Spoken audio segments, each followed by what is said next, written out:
Good morning विद्यार्थी मित्रों। धोरण 6 हिंदी આપણે આગળ પાઠ ભણ્યા સમજદાર પાઠ 3 ભણ્યા સમજદાર નહીં। આપણે એક પાઠમાં ભણ્યા કે એક વીછી તેની ખરાબ આદત છોડતો નથી। અહીંયા આપણે આ પાઠમાં આગળના 3 પેરેગ્રાફમાં જોયું કે વીછી પેલી નાની બતક વીછીને બચાવે છે, તે છતાં પણ વીછી તેને ડંખ મારવાનો પ્રયત્ન કરે છે। ત્યારે એ નાની બતક જઈ અને એની મમ્મીને એમ કહે છે કે વીછી ગમે તેટલી વખત મને ડંખ મારશે, તે છતાં પણ હું એને બચાવીશ અને હું એની ગંદી આદત છોડાવીશ। એ આપણે ભણ્યા। હવે હું આગળ પેરેગ્રાફ વાંચીશ અને એના વિશે તમને સમજાવીશ। बिच्छू शर्म से पानी पानी हो गया। वह खिसायत कर बोला, बहन एक बात बताओ, मैंने सदा तुम्हारा विश्वासघात किया, फिर भी तुमने मेरे साथ भलाई ही क्यों की? नन्ही बोली, भलाई करना मेरा स्वभाव है। मैं तुमसे बदला लेने के लिए अपनी इच्छा और आदत क्यों छोड़ दूं? मेरा काम बचाना है। मैं मुसीबत में पड़े को बार बार बचाती रहूंगी। तुम्हारा काम डंक मारना है। तुम मारते रहो, मैं देखती हूँ कौन जीतता है। હવે આપણે આ બે પેરેગ્રાફનો ગુજરાતી પણ સમજીશું। હું એક લીટી વાંચીશ અને પછી તેનું ગુજરાતી કરીશ। बिच्छू शर्म से पानी पानी हो गया એટલે શું થયું? बिच्छू વીછી હતો એ શરમાઈ ગયો। વહ ખિસ્યા કર બોલા, તે ભોઠો પડી ગયો અને બોલ્યો, બહન એક बात बताओ, मैंने सदा तुम्हारा विश्वासघात किया है। એટલે એમ કે બેન, પેલી નાની બતકને એમ કહે છે કે બેન એક વાત કે મેં હંમેશા તારી સાથે વિશ્વાસઘાત કર્યો છે, फिर भी तुमने मेरे साथ भलाई ही की। ऐसा क्यों? તે છતાં પણ તે મારી સાથે ભલાઈ કરી એવું કેમ? નન્હી બોલી, ભલાઈ કરના મેરા સ્વભાવ હે। પેલી નાનું બતકનું બચ્યું હતું તે શું બોલ્યું? ભલું કરવું તે મારો સ્વભાવ છે। मैं तुमसे बदला लेने के लिए अपनी अच्छी आदत क्यों छोड़ दूं? કે પેલી નાનું બતકનું બચ્ચું શું કહે છે વિદ્યાર્થીઓ જુઓ કે હું તારી સાથે બદલો લેવા માટે મારી સારી આદતો કેમ છોડું?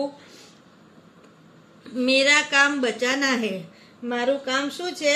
બચાવવાનું છે। मैं मुसीबत में पड़े को बार बार बचाती रहूंगी। હું જે મુસીબતમાં પડેલા હશે તેને હંમેશા બચાવતી રહીશ। તું મારતે રહો એટલે કે તું ડંખ મારતો રે। देखती हूँ कौन जीतता है એટલે કે જોઉં છું આપણા બંનેમાં કોણ જીતે છે।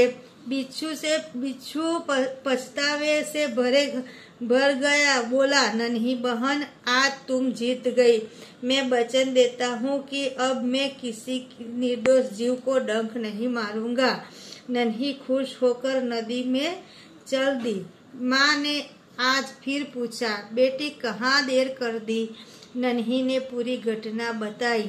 माँ प्यार से बोली, प्यारी समझदार नन्ही, भले लोग अपनी बार बार की भलाई से इस तरह बुराई का लोग भला करना, भला बनने की राह देखती है। नन्ही प्रसन्न होकर थिनकने लगी। હવે હું આનો ગુજરાતી કરીશ। नन्ही खुश होकर नदी में चल। बिच्छू ने पछतावे से कहा, ये तो આપણે થઈ ગયું બરાબર। ડંખ નહીં માरूंगा वो એ બધું આપણે ગુજરાતી થઈ ગયું વિદ્યાર્થી મિત્રો। હવે આગળ નન્હી ખુશ હોકર નદી में चल गई એટલે કે નાનું બતક હતું એ ખુશ થઈ અને નદીમાં જતું રહ્યું। माँ ने फिर पूछा એટલે તેની માએ ફરીથી આજે પૂછ્યું કે બેટા તારે કેમ મોડું થઈ ગયું? શું કીધું? બેટા દેર ક્યું કરી દી એટલે તારે કેમ આજે મોડું થયું? નન્હીને પૂરી ઘટના બતાવી એટલે નાનું બચ્ચું હતું એને ફરીથી પોતાની આજે સાથે જે ઘટના બની હતી એ બધી જ ઘટના એની માને બતાવી। माँ प्यार से बोली, તેની માં પણ પ્રેમથી બોલી। પ્યારી સમજદાર નન્હી, મારી પ્યારી સમજુ નાની એટલે મારી પ્યારી સમજદાર, નાની એટલે નાનું બતકના બચ્ચાને એની માં એવું કહે છે। ભલે લોગ અપની બાર બાર भी भलाई से इस तरह बुरे लोगों का ભલા કરને કી રાહ દિખા, એટલે શું કીધું છે? ભલા માણસો હંમેશા વારંવાર ભલાઈથી આ રીતે જ ખરાબ માણસોને ભલા બનાવવાનો માર્ગ બતાવે છે। નન્હી પ્રસન્ન હોકર થિનકને લગી, એટલે કે નાનું બતકનું બચ્ચું હતું એ ખુશ થઈ અને ઝૂમી ઉઠ્યું, એટલે કે નાચવા લાગ્યું। હવે વિદ્યાર્થી મિત્રો, આપણે તમારે અભ્યાસમાં હું જે આ વાક્ય કોણ બોલે છે અને કોને કહે છે તેના વિશે તમને માહિતી આપીશ। હું તમને કહું, અહીંયા જે શબ્દાર્થ આપેલા છે, તટ તો કિનારા, સ્વભાવ, પ્રકૃતિ, સાહસા, એકાએક, ખિસ્સા કે એટલે લિજ્જત હોકર, નિર્દોષ, આ બધા જે શબ્દાર્થ આપેલા છે વિદ્યાર્થી મિત્રો એ તમારે હિન્દીની નોટમાં લખવાના છે। તેના પછી આપેલું છે અનુચિત કરના, એટલે કે ધ્યાન દેના। આદત કા ગુલામ હોના, તો આદત સે મજબૂર એટલે એનામાં એક ખરાબ આદત હોય। વચન દેના એટલે વાદા કરના, એટલે કે વચન વાયદો કરવો, અહીંયા એનો ગુજરાતીમાં એવો મિનિંગ થાય। આદત કા ગુલામ હોના એટલે આદત, આપણે એવું નથી કહેતું કે આને આદતથી મજબૂર છે એવો અર્થ થાય। મન ડોલના એટલે એમ કે વિચાર બદલના, મન ડોલના એટલે પોતાનો વિચાર જે બદલાઈ જાય એને શું કહેવાય? મન ડોલના। જીવન દાન દેના એટલે નયા જીવન દેના એટલે નવું જીવન આપવું।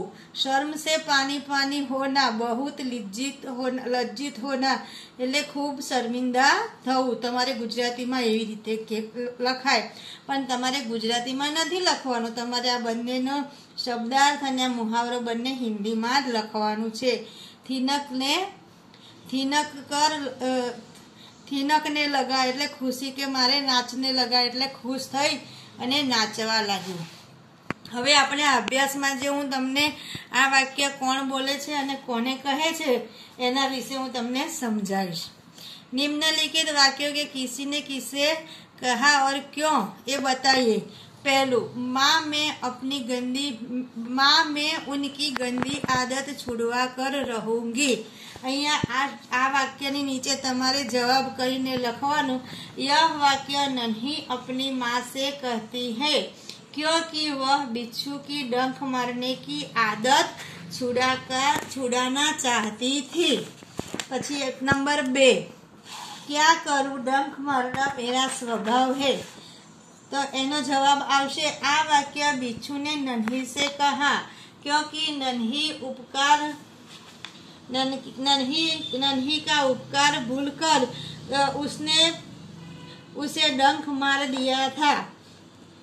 नंबर 3, तुम क्या गंदी आदत छोड़ दो, नहीं तो मुसीबत में कोई तुम्हारी मदद नहीं करेगा। ये वाक्य कौन बोले छे अने कोने कहे छे? तो एमां लखवानुं, यह वाक्य नन्ही ने बिच्छू से कहा क्योंकि वह बिच्छू की बुरी आदत के बारे में उसे चेतावनी देना चाहती थी। नंबर 4, भलाई करना मेरा स्वभाव है। आ वाक्य नन्ही, तो एमां लखवानुं, यह वाक्य नन्ही ने बिच्छू से कहा क्योंकि बिच्छू के विश्वासघात को भूलकर उसकी मदद की थी। नंबर 5, मैं वचन देता हूँ कि अब मैं किसी निर्दोष के जीव को डंक नहीं मारूंगा। અહીંયા શું થયું? જો હવે છેલ્લાનો જવાબ શું આવશે? यह बिच्छू ने नन्ही से कहा क्योंकि नन्ही से विश्वासघात करने के पर उसे बहुत पछतावा हुआ। પછી આગળ છે નંબર 2, यदि तुम नन्ही की जगह होते तो क्या करते, એ તમારે જાતે લખવાનું છે। પછી આ જ રીતે નીચેના જે પ્રશ્નોના જવાબ આપેલા છે આ રીતે આ સ્વાધ્યાયમાં આ પ્રશ્નોના જવાબ છે। પાછળ આ રીતે અહીંયા ક્રમમાં ગોઠવેલું છે એ અને આ કીડી કબૂતરની વાર્તા, ત્યાં સુધી તમારે સ્વાધ્યાયમાં લખવાનું રહેશે। વિદ્યાર્થી મિત્રો, સ્વાધ્યાય તમારે તમારી નોટમાં, હિન્દીની નોટમાં લખવાનું છે, બરાબર છે? અને એટલે પછી હું જ્યારે સ્કૂલ ખુલશે ત્યારે આપણે મળીશું, ત્યારે હું તમારું સ્વાધ્યાય ચેક કરીશ। ચલો।